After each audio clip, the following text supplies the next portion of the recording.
Lupus can be a very dangerous disease, so it should not go unnoticed. The early signs are often subtle, which is why so many people overlook them. Lupus can look like many other conditions, so overlooking it is a lot easier than you think. Lupus affects people of any age and can affect almost any organ in the body, including your skin, joints, kidney, even your heart. Here's what makes it even trickier. Some people don't develop all the classic signs at once. In fact, many people only have 1 or 2 signs in the beginning, like unexplained fatigue, a rash, or joint pain. I'm Dr. Adam Barron, a board-certified rheumatologist.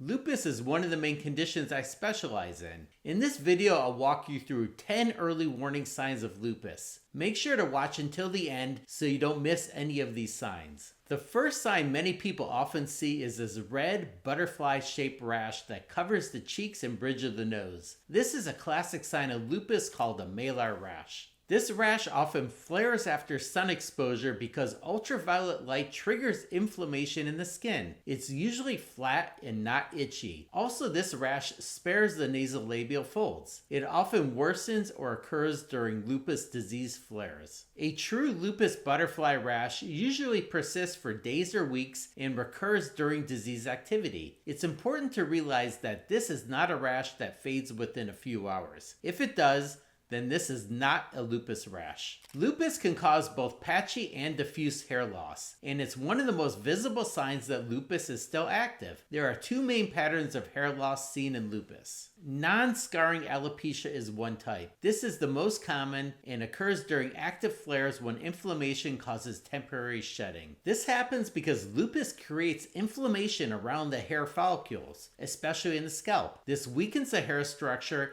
and disrupts the normal hair growth cycle. The inflammation damages the base of the follicles where new hair is produced, leading to fragile, easily broken strands known as lupus hair. The hair is typically dry, brittle, and causes thinning at the front and sides of the scalp. It can improve once lupus is under control and inflammation subsides. Regrowth is typically possible in this type. Scarring alopecia is another type. This form occurs when lupus affects the scalp more directly, as in discoid lupus erythematosus. In this type, chronic inflammation destroys the hair follicles and replaces them with scar tissue.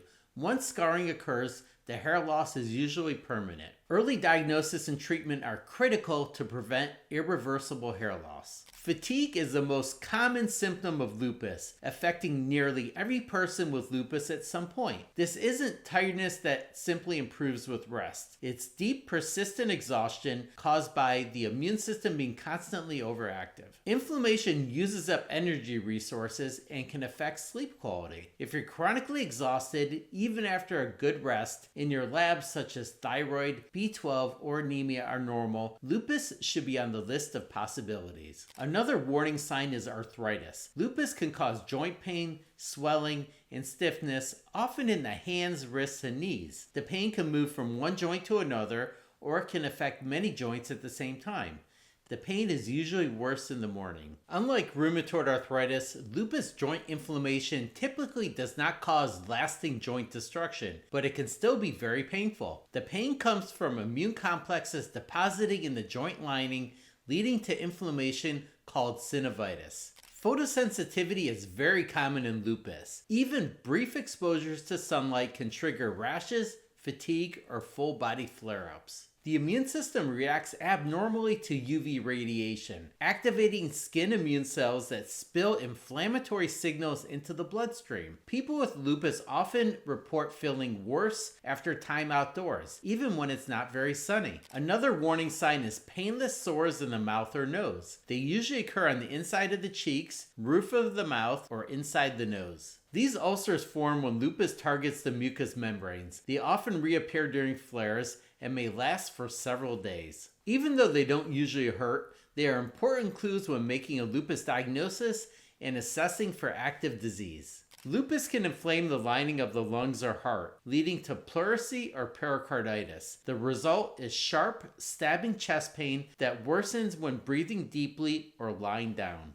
This happens because inflamed membranes rub together with each breath. It's a sign that lupus is affecting internal organs, not just the joints or skin. In serious cases, It can cause fluid accumulation around the heart and in the lungs that needs urgent medical attention. Another more serious sign of lupus is swelling around the eyes, hands, or ankles. This may suggest lupus nephritis, a form of kidney inflammation caused by lupus. When the kidneys get inflamed, they start leaking protein in the urine instead of keeping it in the blood. Losing protein in the urine means the blood cannot hold fluid as well, so fluid seeps into the body's tissues. This causes puffiness around the eyes, hands, and ankles, especially in the morning. Untreated kidney inflammation can lead to long-term damage and kidney failure, so early recognition and treatment are essential. Low-grade fevers that come and go can be another sign of lupus. This can be a sign of systemic inflammation. In lupus, the immune system produces cytokines that raise the body's temperature even without infection. These fevers are usually mild but persistent, and they often accompany other symptoms like joint pain and fatigue. They're a signal in lupus that the immune system is active and the disease may be flaring. Enlargement of one or more lymph nodes occurs in roughly half of all patients with systemic lupus erythematosus at some point. The lymph nodes are usually soft, non-tender, and vary in size from a few millimeters up to several centimeters. They're often detected in the neck, armpits, or groin. Enlarged lymph nodes are more likely to appear at the onset of lupus or during an active flare. It reflects the body's immune system being in overdrive. Because lupus patients are often more vulnerable to infections, lymph node enlargement should be a clue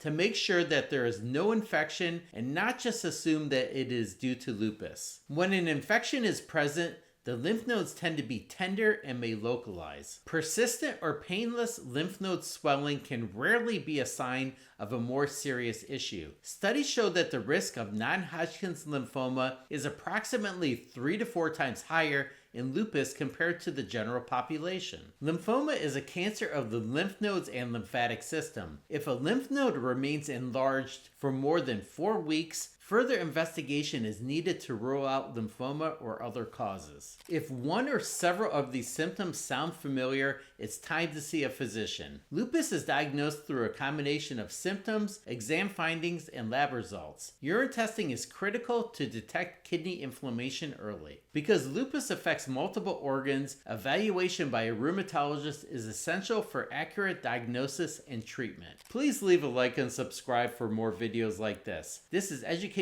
information only. See you in the next one.